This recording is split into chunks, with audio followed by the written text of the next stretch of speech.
রাইতের ঘুম দিনের ঘুম সব হারাম করেন এই চিন্তায় চিন্তায়। এই শিউলি, আপনার মতো একটা অশিক্ষিত মূর্খরে জীবন বিয়া করব না। এটা কেমন কথা কর শিউলি? তোর কি কোনো মায়া বাসনা নাই? তোর অন্তর বলতে কিছু নাই, সব পুড়িয়ে গেছে। আমি জীবন যৌবন সব কিছু শেষ করিয়া এই বাড়িতে ঠাই কার লাগিয়া শুধু তোমার জন্য। শিউলি, তুমি কি না আমার অপমান করো? তুমি যদি এইভাবে অপমান করো, আমার মারা যাওয়া ছাড়া আর কোনো পথ নাই।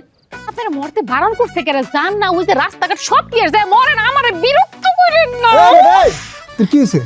সমস্যা কি? তুই ভাবিরে বিরক্ত করস কি লিগা?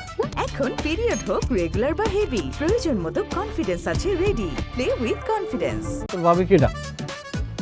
এ খোঁজাখুঁজি কি? বুঝছ না ভাবি কেডা? না, শিউলি। শিউলি হইছে আমার ভাবি। চেয়ারম্যান তারে বিয়া করব, এখন কইছে আমারে দেখিয়া দেখিয়া রাখতে, বুঝছস? শিউলি, বাড়ি যাও দিয়ে আমি একটু আল্লাহ কথা কইয়ে যাও।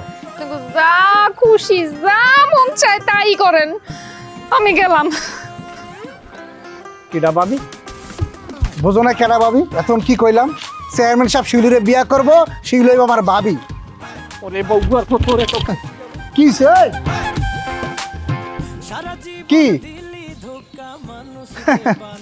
এ ঘুরতাছিস কা? এ দেখ, এই মানে কে? এই মানে কে? ভালো মানে কি তুই? দেখ মানে কে? কামলা কিন্তু ঠিক হইতাছে না। দেখ, আমি কিন্তু আমি চেয়ারম্যানের খাস লোক। এই মানে